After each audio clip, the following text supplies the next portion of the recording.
Hello and welcome to the third in this free series of seminars on the impact of neuroscience on the future of HR management, sponsored by Ixerv. As usual, I have with me today, I'm Rob, I'm the head of marketing for Ixerv and I'm based in North London. And I'm joined by my colleagues all from South Africa, who you can see there. I'm not going to go into everyone's background so that we've got plenty of time for the talk. But hello to my fellow guests. Hey Rob. Hi Rhonda. Hi Dr. Andre and Rob. Hello. Hi all. Hello. So this session is due to last an hour with a couple of presentations, and then we have some time for discussion as usual, as the last two previous. If you want to ask a question at any time, you can do so using the side panel there, either in there's a special questions box, you can put it in there, or in the chat. My colleague Neldy will be looking out for those, and when we have the questions times, if we have time, we'll try and answer everyone's questions. So very quickly again, just to remind you that the two companies sponsoring these free sessions, Ixerv, who I work for, we're a recognized leader in the world of SAP SuccessFactors implementations, constantly achieve scores in the highest percentiles for customer satisfaction. So we're very well known for that. However, we've recently launched a package solution, Punch, which supplies the software as well as implementation and support services all under one contract through a SaaS rental agreement. So if you're looking for a SuccessFactors partner, then you need to look no further. And of course, it is the world's #1 HRM system, so very relevant to today's discussion. NeuroLink was founded over 20 years ago, and its aim is to convert neuroscience and the theories behind it into business-focused results, and that's what Andre and Tian concentrate on. They train organization HR professionals on how to use their emotional intelligence assessments to improve staff productivity and effectiveness. So they are very qualified to be teaching us the foundations of this very interesting field.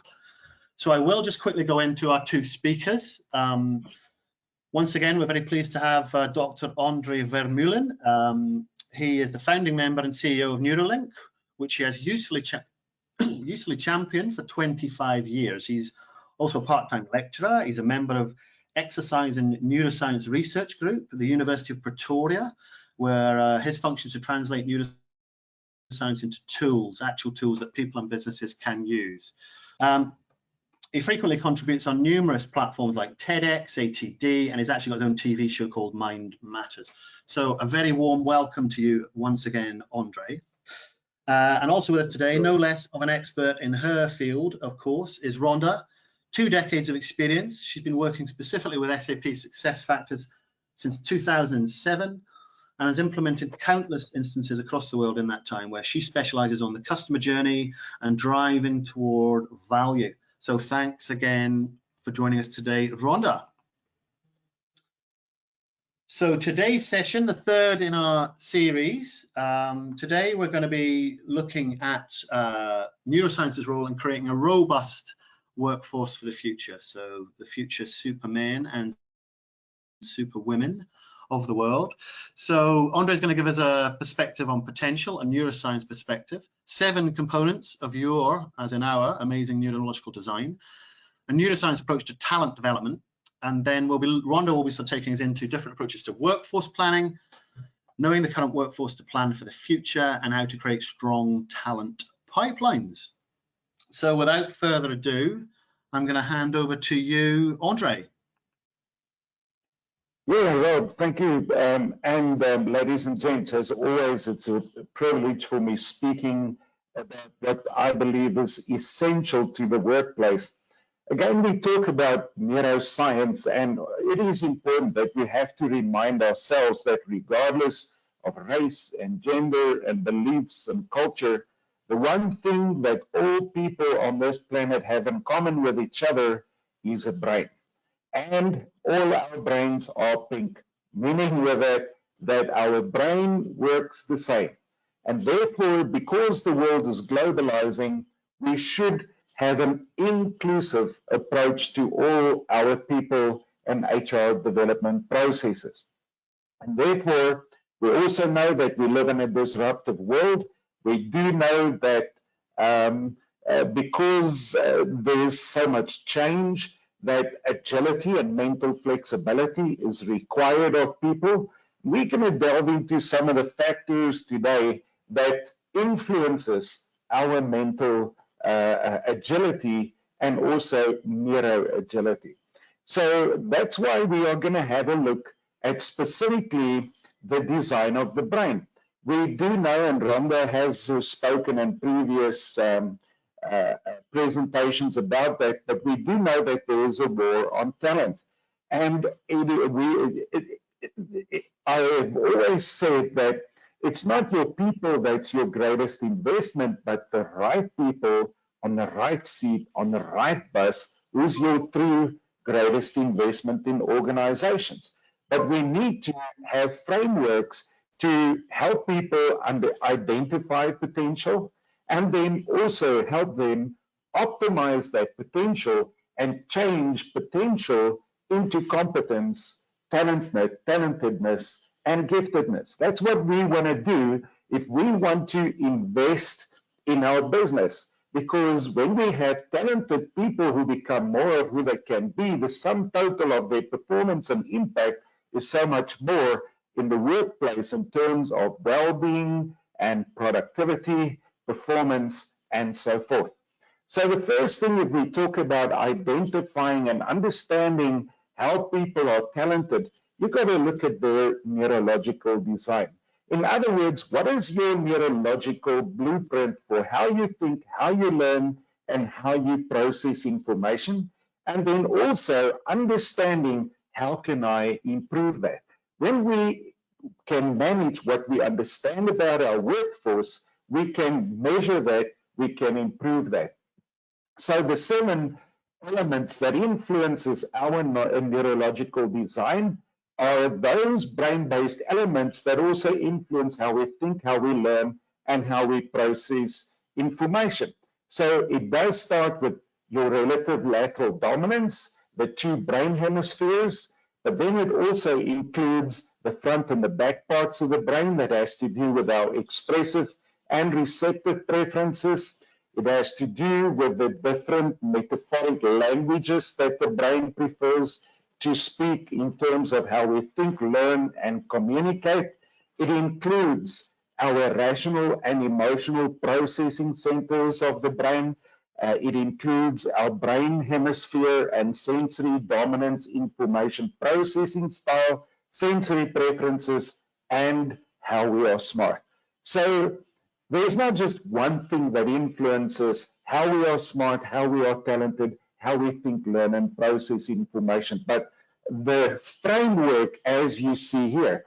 Now, when we look at, for instance, at the first aspect of people's potential, it has to start with your relative lateral dominance. Now, I want to emphasize the word relative because it's not as simple, it's just the one or the other. We have one brain, but we have 2 brain hemispheres. But these 2 brain hemispheres have complementary functions. And the way to think about it is, metaphorically speaking, people can be analytical or critical in their thinking, but also innovative and creative. But if we talk about flexible, mentally flexible people, it means they are analytical and creative. They are expressive and receptive, not the one or the other, but the one and the other. And the analogy here is very important to always remember. One horse pulls between 2 to 3 tons of weight, but 2 horses pulls between 7 to 8 tons of weight. So there's a multiplication factor when the horses start pulling in the same direction.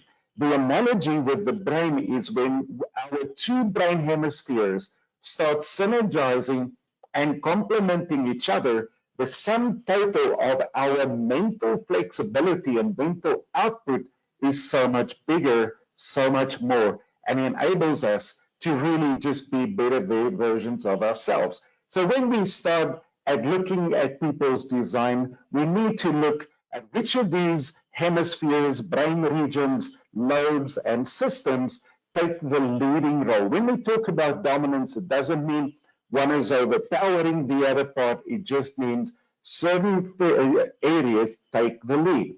For instance, when people are looking at the screen, extend your hands, make a hole with your hands, and look with both your eyes through the hole in this hands. Now, as you are doing that, close your left eye, then open it, and then close your right eye and open it. So what you would have experienced was with the one eye, when you closed it, you could still see the screen. But with the other eye, when you closed it, the screen, the picture disappeared. You experienced what dominance is all about. Now, your eyes are the only part of your brain that's visible, but how your eyes work shows you how the brain processes information. So we may look at things with both eyes, but if we have to focus, one eye leads and one follows. And that's how it works in our thinking processes also. We will have certain brain regions that takes the lead when we process information. It doesn't mean one is stronger than the other. It just means one leads, one follows, and that influences how we think, how we learn, and how we communicate. So, understanding when we look at the war on talent, we need to have frameworks to identify talent and also to know how to develop and manage that talent. And that starts, for instance, by being able to determine what types of thinkers and communicators do we have in our organization. But the next aspect, the next element of understanding people's potential is to understand, do they focus more activity in the front part of the brain, which means that they will have a more expressive approach. These are the communication centers of the brain. So expressive people are more talkative, more verbal, they are more outspoken, they attract more attention because they speak more.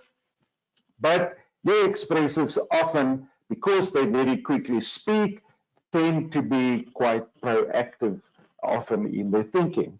When we look at the people focusing more attention to the areas in the back part of the brain that controls our senses, then we refer to them as your receptive people. They absorb information, so they often appear to be shy.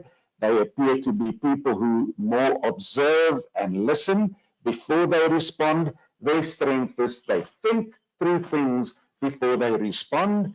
But again, therefore, because they first absorb before they respond, may sometimes again be more reactive.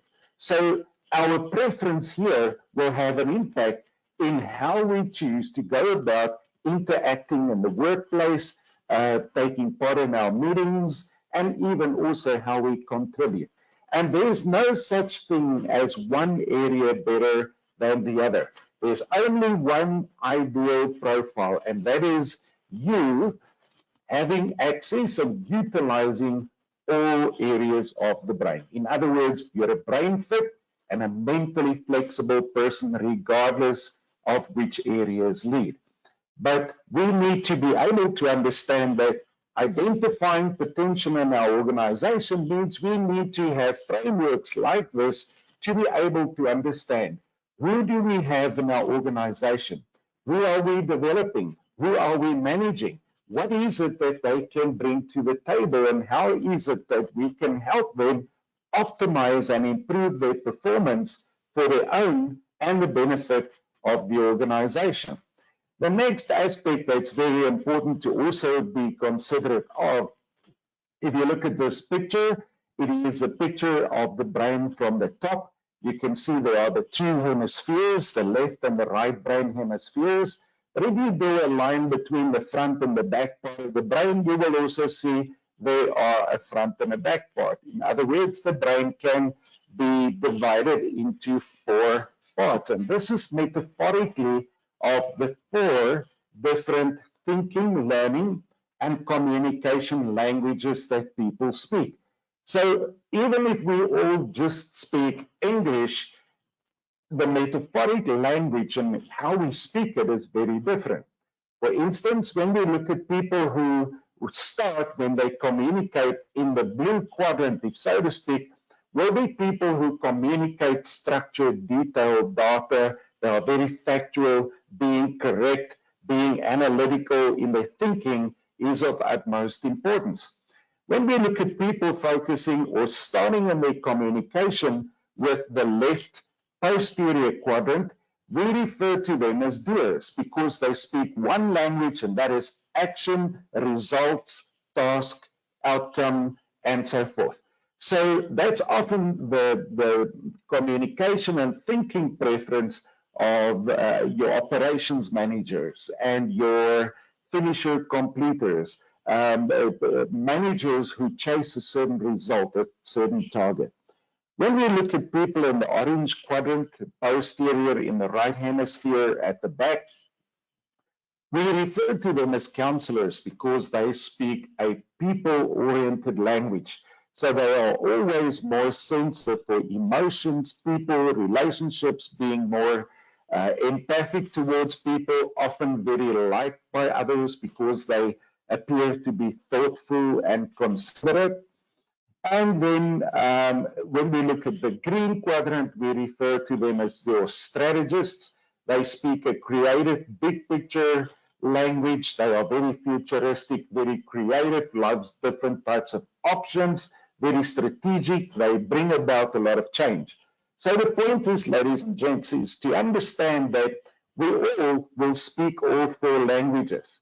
But based on our natural default modes and design, there will be a quadrant where we will start and eventually one in which we will end. So there's normally a sequence to how people go about speaking these languages when they have to solve a problem. In other words, in my case, I am first a doer. So I always start with the end result in mind. What is the outcome or the job that has to be completed?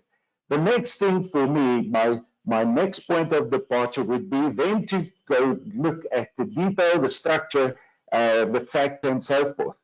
After that, I will focus on who do I need to mobilize to do what, and eventually, what is the big picture here in terms of how does this fit into the bigger picture? So I'm just saying this is an example of the sequence of what I follow in my thinking processes in order to contribute towards problem solving and so forth. So, for instance, in teams, it is very important to always understand who in the team plays what role and to allow them to contribute in the manner that they can contribute in best, and then also understand their languages. There's an important rule that says do unto others what they want to be done unto, and it means also speak other people's language, but that requires mental flexibility from you and me to be able to do that. So if we talk about the war on talent, we talk about identifying talent, we need to help people to understand what is their point of departure and their default positions in terms of how they communicate, how they think, how they learn, and how they go about solving problems. When there is alignment between people and what they do, the impact that they have in the workplace is maximum, but then also people normally are more at ease and love what they do more when they feel that they are contributing who they are in a maximum manner to the workplace as such. So always good for people to understand and align who I am with the job functions that I perform. But then we need to understand who are they and so forth. Then also looking at it, the fourth element of people's design is looking at, do they prefer to focus more activity in the rational thinking centers of their brain? In other words, they are thinkers, reason governs their thinking. They always need to have the facts and the information available before they can make a decision.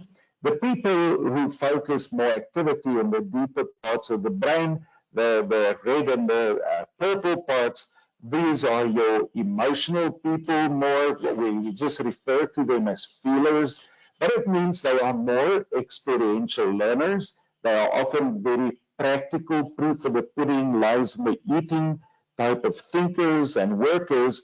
So they often want a hands-on experience, and that is what actually rather convinces them of the effect of things and so forth. But obviously, balance is always important. So it's not a question of being the one or the other, but it's always a question of being both. And here's the key word, simultaneously. But people's design will determine how they think, how they learn, how they interact with other people, how they go about in solving problems, and how they go about conducting their work. Okay, then when we look at the fifth element, this is also an important aspect because how people process information will have a huge impact on how they on their potential risk for human error. So how people process information starts with understanding what dominance is all about. And if I can just remind you of the exercise we did just now, it is simply that if you look at the screen, you extend your hands, you make a hole with your hands, not bigger than a golf ball, then you will see that you only look with one eye through your hands. It means that is the dominant eye. So we've got two eyes, two ears, two hands, two nostrils, but we also have two brain hemispheres. So what your information processing style is all about, it is the unique combination of your dominant hemisphere, eye, ear, and hand, and how that influences how you will process information. Now, for instance, what we have to remember is the left hemisphere of your brain controls the right side of your body, and your right brain hemisphere controls the left side of the body. This means your left hemisphere controls the senses on the right side, and your right brain hemisphere controls the senses of your body on the left side. But this does not mean that the dominant senses are all on the same side. For instance, you can have people who are right eye dominant and left ear dominant because we inherit our dominance from our parents. And this is a genetic thing. So the bottom line is it does not, your dominant senses are not necessarily all on the same side. And here's the second rule, it's also not necessarily indicative of your dominant hemisphere. Because if we look now in this instance, let's say this person is left hemisphere dominant, but the person is left ear dominant and right eye dominant. So your senses can never be indicative of the dominant brain hemisphere. So this means that, you know, every person has a different combination of brain, eye, ear, and hand dominance, which means we process information differently. But here's the interesting thing. When we are left ear dominant, as in this case, the left ear is controlled by the right brain hemisphere, the non-verbal hemisphere. So people who are left ear dominant may focus more on how things are said. When people are right ear dominant, they may focus more on what is being communicated, the verbal content. In other words, here very important that if we want to be effective communicators, we need to listen to the what and the how. But in this case, because the left ear leads, the person will listen to the how and the what. Your left eye is, for instance, the far-sided eye. Your right eye is your near-sided eye. But the two together gives you three-dimensional vision. So the two together, the two ears together, gives you three-dimensional hearing. And that is why the two hemispheres have to be properly integrated in order to give us this three-dimensionality in terms of how we process information. But we have spoken in previous webinar series that that's not necessarily an automatic thing. It's a developed brain fitness, And what we call cross-lateral functioning is a developed response. It's not an automatic response. And if we've not developed that, it may negatively impact the ease and speed with which we process information. So here is an example of someone with mixed dominance. So the person is left eye dominant, right-handed, right ear dominant, but the creative hemisphere is the one that leads in typical problem-solving situations. But because we also spoke about those drivers in the previous program that causes certain brain regions to switch off or become less receptive because of the inhibiting chemicals that slows down or even blocks electrical transmission. When information comes in through these two senses to that part of the brain, but the person is stressed, it may be that the person has all these ideas in the head, but they experience difficulty in expressing them, or I hear the information goes in, but I'm not listening, which means from no potential risk for error, the 2X's moves this person up to moderate potential risk for error during stress. So your information processing style will influence how you process information. Now, it's not your information processing style that's the challenge, but specifically fatigue and stress, because it causes the non-dominant hemisphere to shut down.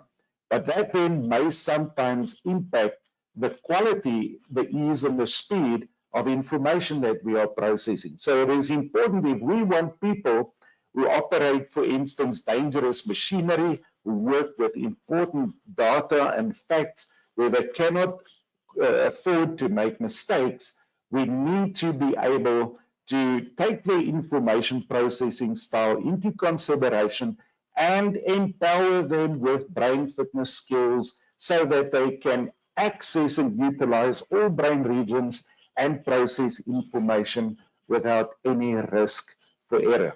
That's the good news, but we cannot manage what we cannot understand. And that's why it's so important that we need to have an understanding of how we process information. All people have sensory preferences. We learn through what we see, hear, and do. And we do it in a combination. But in this case, it may be that a person has a very strong preference for visual and auditory information. Sounds is auditory, visual is what I see. But kinesthetic means action, doing, experiences, and so forth. So it may be that I have less of a preference for movement and more of a preference for auditory and visual. I've got to understand this. The good news is when we help people create this balance, that's when we help them to become neuro-agile. That's when we start making them more competitive, more employable, more successful, because they are utilizing more of their brain. So when we take all these factors into consideration, what I would like to do is just going back to also the last aspect of how we are smart is our intelligence preferences. We are all smart, but in different ways. We all learn, but in different ways. We all think, but in different ways. So how we are smart is another aspect that influences our neurological design, that influences our potential and how we are talented. And the question today is not to ask, am I smart or am I dumb? With 100 billion brain cells, guaranteed you cannot be dumb if that means lack of brain cells.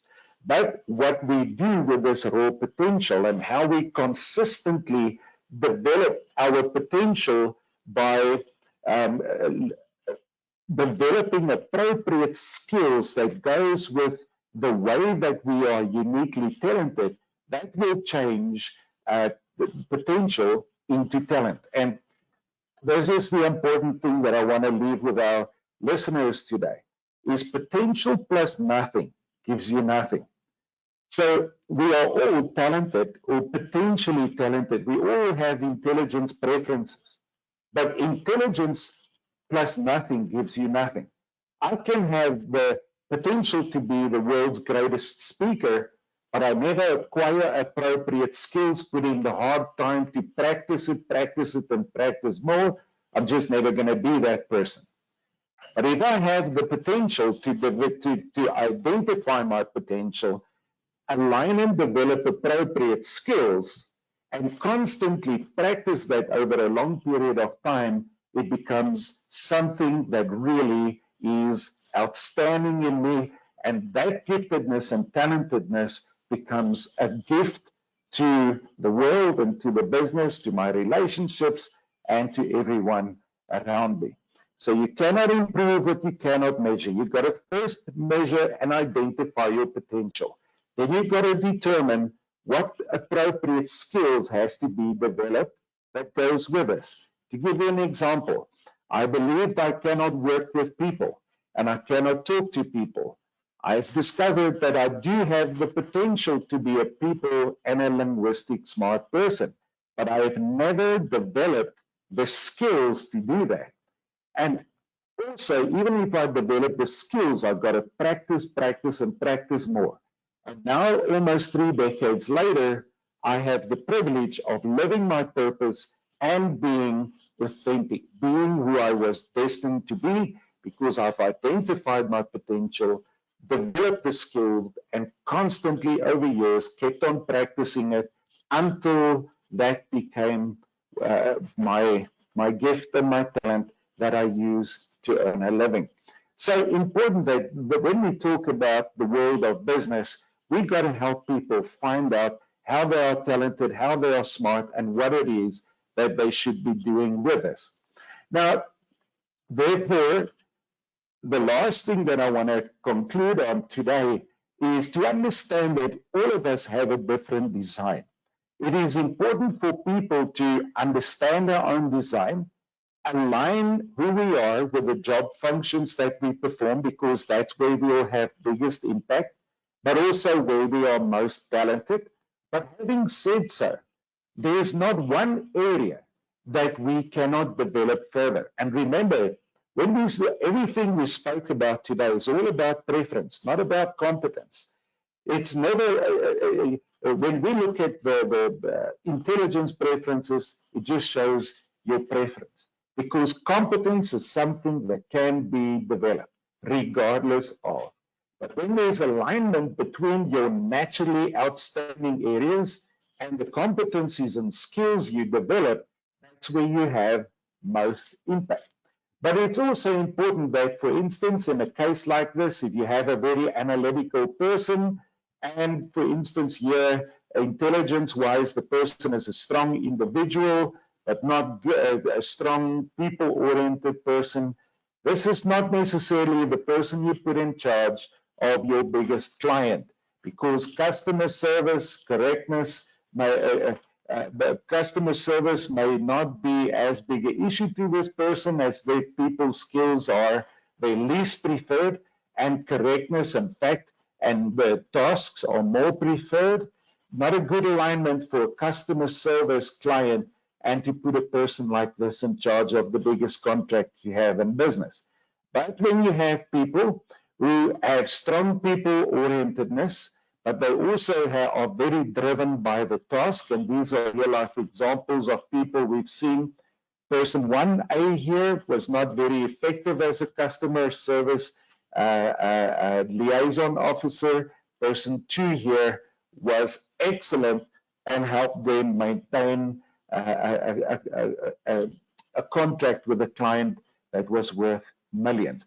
So when we understand people and their potential, we position them correctly, and then we also provide them with development opportunities to even improve their competitiveness more through being more agile and cognitively flexible. This is how we grow our businesses and become more competitive, because ultimately a company can only be as good as the people who work there. So I'd like to conclude our session for today by simply asking you to ask yourself these questions. In the first place, you've got to ask yourself, how do you think your design determines the potential that you have? And the good news that we do have after our session today, you will get a free link to do a neuroagility assessment in order to discover how you are talented. What is the point of departure for defining your unique potential? Ask yourself, is there alignment between who you are and what you do? Ask yourself, how do you think you are talented? What are the figurative learning, thinking, and communication languages that you speak? How does it differ from others? And then, how do you think it impacts your relationships? These are all important questions that should be points of departure in how we develop and grow ourselves. So, ladies and gents, to conclude my part of this presentation, I just want to simply say that an agile brain powered by the skills to solve complex problems, make accurate decisions fast and easy, and also to have the cognitive flexibility to access the full range of all the thinking and learning modalities of your brain simultaneously is going to be the key to your competitiveness, your employability, your prosperity, and your success in a technologically advanced world. And I'd like to conclude that really enjoy your amazing neurological design. When we send you those links, it is not just nice talking about these things, but now you can make it applicable to yourself. Thanks for listening. Thanks, Andre. Just a quick call out before Rhonda starts her session. A couple of people have put in questions about the audio. So we have tried all sorts with Andre's, moved away from the mic and all those sorts of things. So apologies if some people are having a little bit of struggle listening to Andre. I don't have it myself. It's kind of perfectly fine on my machine, but I understand some people are struggling with that. So we have done all our best, and hopefully it wasn't too bad for some of you. Right, sorry about that. Rhonda, if you can crack on, that'd be great. Thanks, Rob, and thank you very much, Dr. Andre. I think the idea around development of potential at an individual as well as team level seems to be a grey area to most organizations.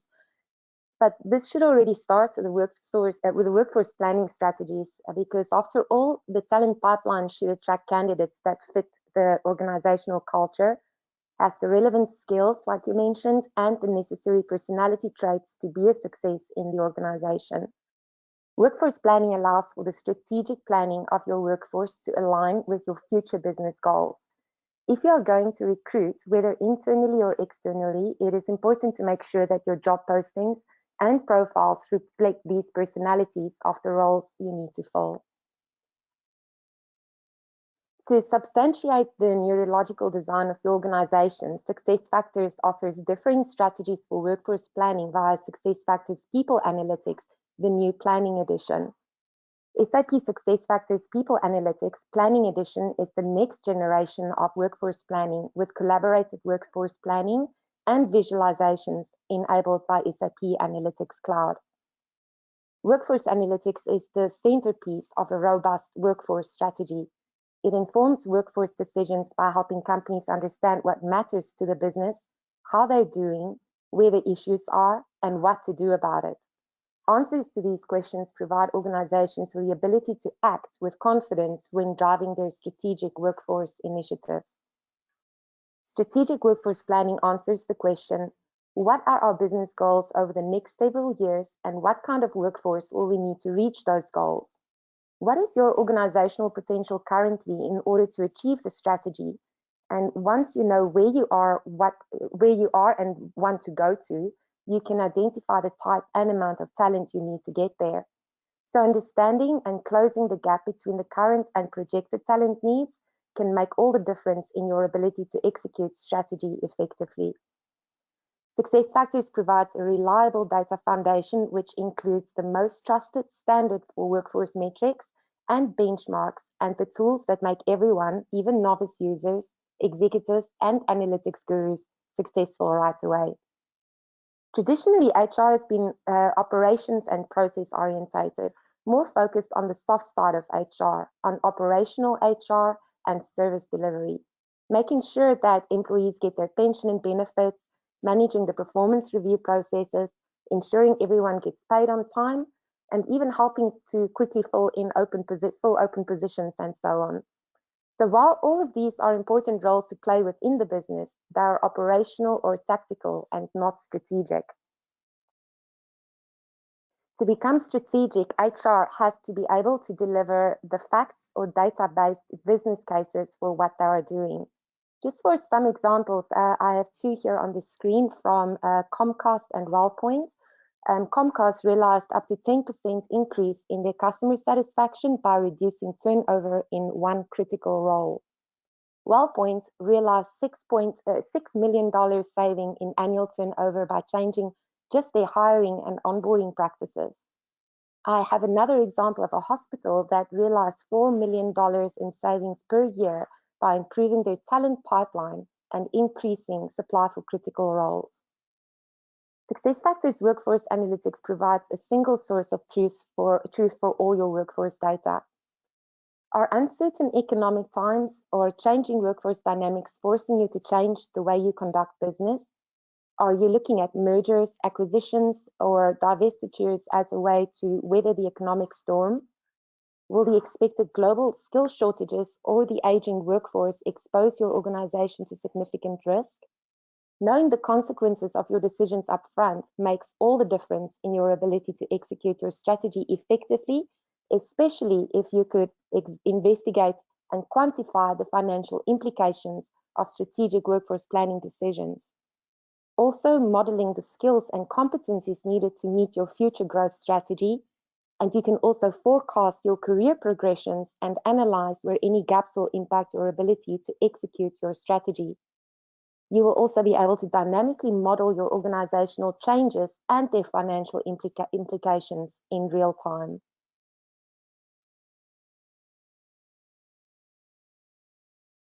Understanding the current workforce personality and potential will support decisions for the future. This is substantiated by your ability to get the right people in the right place at the right time. And as you can ensure and measure strategic alignment to your current business drivers and strategy, your workforce can be aligned to any direction you might want to take.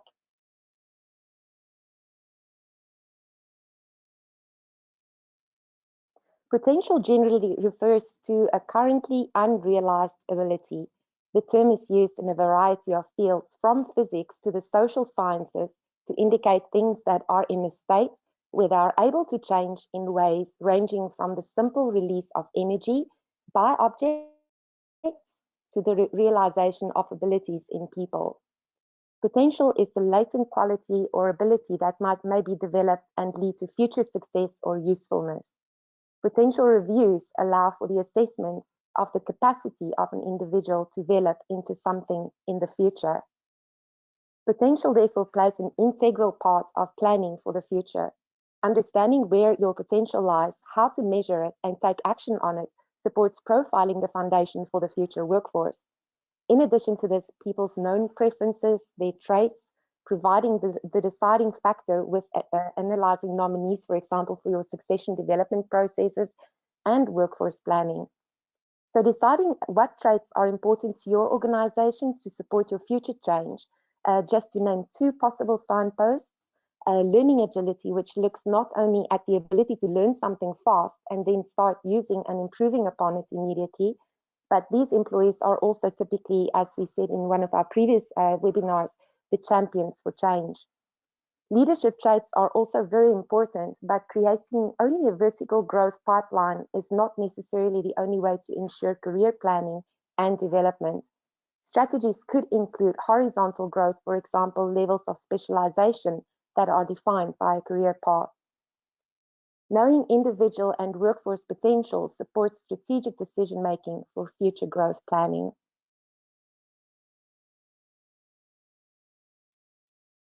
Understanding your future needs, defining how to succeed, provides a plan for the type of roles you want to employ, personality included. SuccessFactors Recruiting provides a talent pipeline of 1 million records, which is also searchable through other strategic processes such as succession. Having a talent pipeline available during any of the planning processes reduces not only the time to find the right people internally or externally, but also cut down recruiting costs and could speed up the time to hire. The internal and external pipeline speaks to the planning, so there is a clear strategy in place to which the recruiting as well as succession processes can be aligned.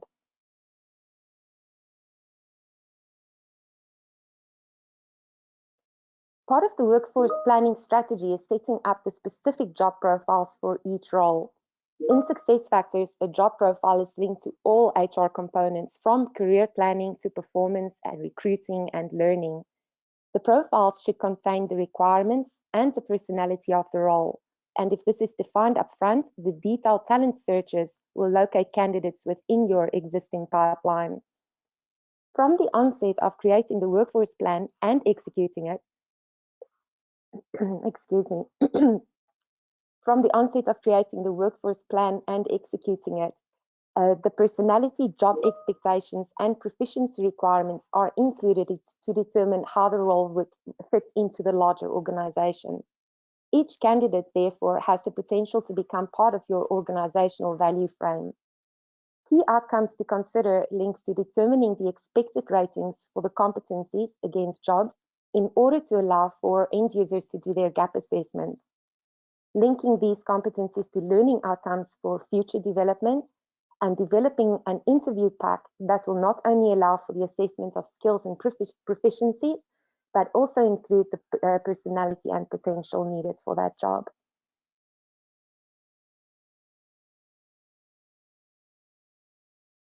Knowing that you have the potential to achieve the strategy and understand how each role impacts the organizational strategies allows HR to support the business strategically and operationally.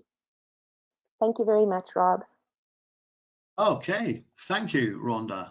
And thank you, Andre. Very interesting as usual. I picked up on something you said there, Rhonda, in particular, which I thought was really good, that the idea of your description of potential as a currently unrealized ability.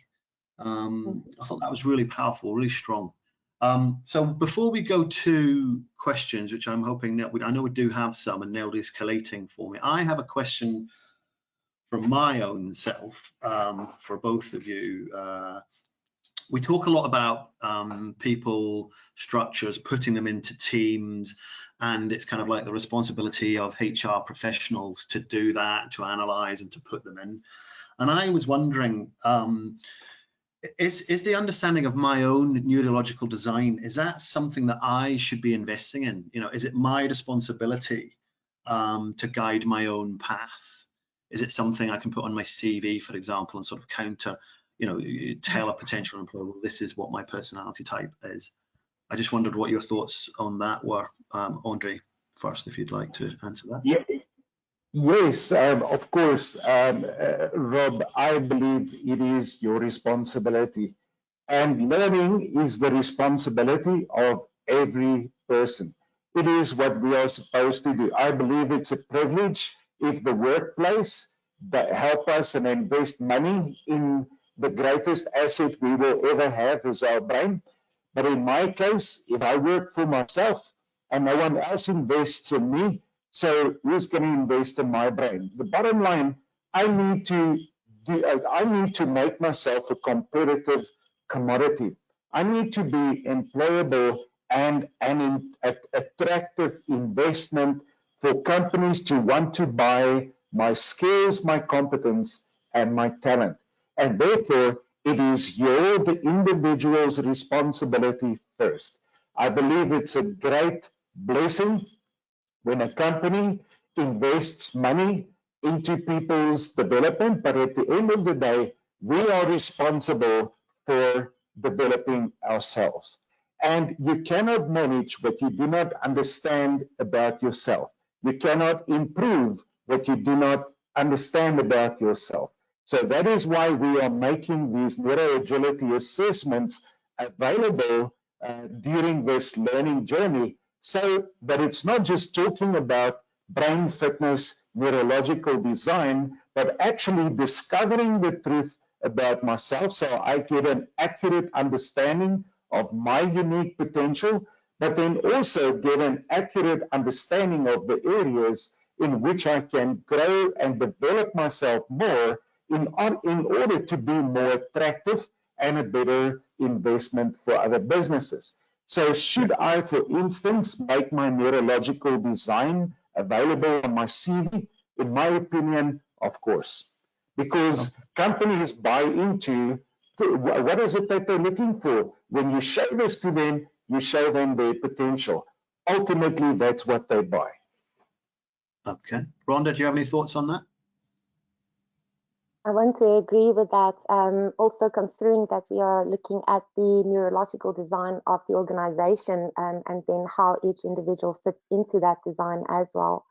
A lot of customers are investing in assessments during, for example, the interview processes, especially for specific types of roles where brain agility assessments are also conducted.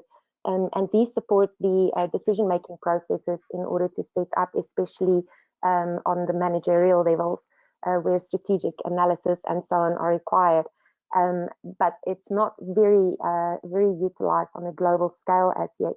And so considering that the neurological design of the company would fit into the neurological design and plan for each recruiting post and succession plan, I think it would be crucial to be able to understand that design of each individual.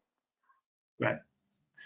Neldy, do we have, we've got another 10 minutes. Neldy, do we have some other questions that for the audience? Tian, I noticed you are there now. You want to, if you want to join in, you can. Sorry, Neldy.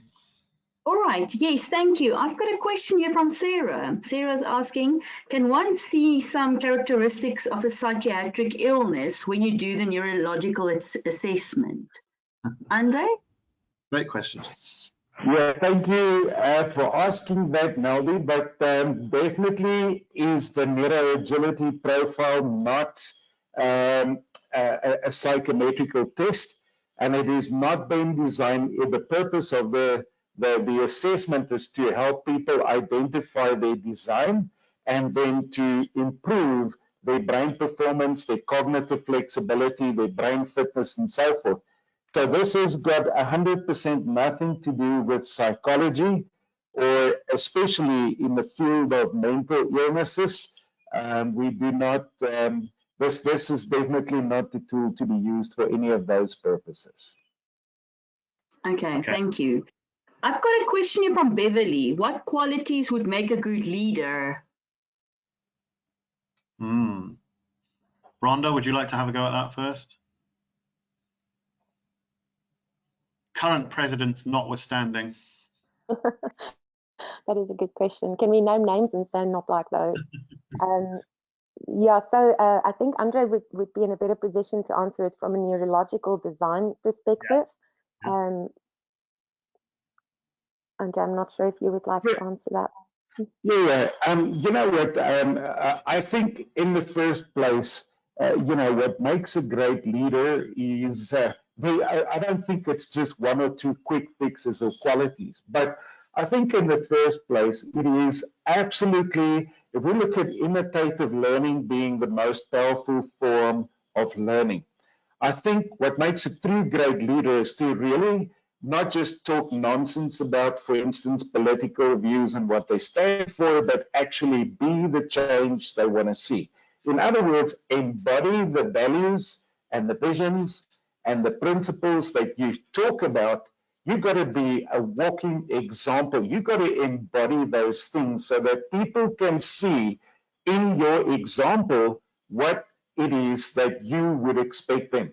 So if we talk about a workforce that has to be agile, then our leaders has to be agile first. Show your workforce what you expect of them. If we talk about leaders being moral and having great values, then it's not just talking the talk, but through your example, show them how it is done. I think that is essential.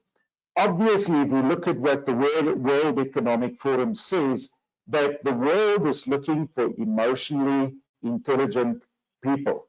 So another quality is that we should develop an emotionally intelligent leadership who has the emotional intelligence to healthily manage themselves, their organizations, and the people they are responsible for in constructive ways towards achieving goals and outcomes, and creating positive, safe, and relaxed businesses and cultures inside their organizations. So our emotional intelligence, crucial, but then leadership agility, essential. But at the end of the day, leaders do three things. They influence, they inspire, and they serve. And I think influence and inspire, we already spoke about the example.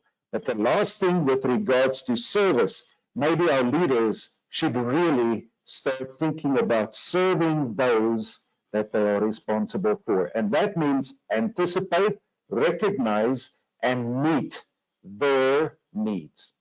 Okay, I'm going to stop you before we go off too political. They're certainly not doers, I don't think, are they, leaders? There was that's the bottom left part of the brain, I think it was. Other people tend to do it. They just say Focus. Sorry, Neldy, any more? Sorry, Tian, do you have anything to add to that? Sorry, the way you're lurking in the background. If not, no, don't worry, we'll move on. We're a little bit short time. Yeah, Neldy, do you want to? Questions? I do have one more question from Clifford. Are there desired types of people that companies look for in a neurological build to recruit or as best talent? Andre? You know what? I'm going to say yes or no.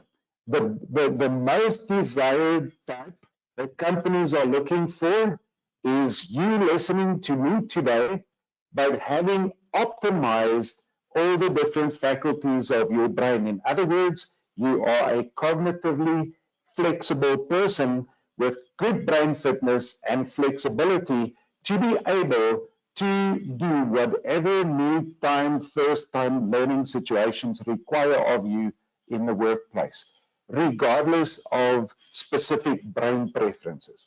In other words, what I'm saying is the new differentiating factor for really attractive employees of the future will be people who are cognitively flexible and neuro-agile. That's the most important. And the good news is any person listening to me can develop into that. But if we do not develop ourselves, it is like, you know, we cannot hope to land a job as an Olympic athlete, but we are not fit enough to even compete in a local race. Meaning with that, we need to make ourselves a priority. But every person's design has the unique qualities to contribute in unique ways and has, I believe, in the bigger scheme of things, always an important role to play and to contribute in those workspaces that they are. So the person listening to me is the ideal person. Yes. Thank Rhonda, you, I Andre. agree with that. Rhonda, I guess you would agree with that in terms of your sort of placing people in the right part, you know, the right boxes, round pegs and round holes. I guess there's going to be a space for everybody, right? They just might not be in the right one. That's correct. And we also don't hire the same type of people in a single team. So it is important to understand that you're not necessarily looking for exactly the same person to replace for a 10-man team. Yeah, that's true. I guess you need a mix of people, don't you, to create that balance, and then, you know, certain people take on certain roles within that team. And there's danger in people thinking alike. Too many people who sort of have similar qualities is a recipe for disaster. You do need a diverse team. Indeed. Okay, brilliant. Thank you very much. I guess we should move on. Actually, following this session, there's an extra bit of a nugget for you, an Easter egg, if you like. There is so we will be sending it to everyone who's registered for these sessions. We will be sending the link that Andre mentioned for you to do your own neuro agility profile. And from that, you will then get a debriefing link, an individual debriefing link, which will tell you, you know, whether you're whether you're fit to run a country or not, and you'll get sent some infographics and things like that as well. So that's actually worth a cool $250 US. So that's quite a nice little reward for testing your brain in these sessions. And we'll also be giving that away to anyone who registers after the next session. So if you've got any colleagues or anything who you think might benefit from that and who would like to understand that, then make sure they register for the next session, which speaking of which, the final session is all about using neuroscience to find and nurture the best talent. So kind of a follow on from today, how do you go and get those people that you want to fit into your team, and how do you attract them using the science of neuroscience? So there we are. You can register or you can get your colleagues to register at the below address, and you can register for that session if you haven't already. Thank you very much. Apologies for some of you for some of the sound qualities. Thank you once again for attending, and we look forward to seeing you at the next session. Thank you. Goodbye.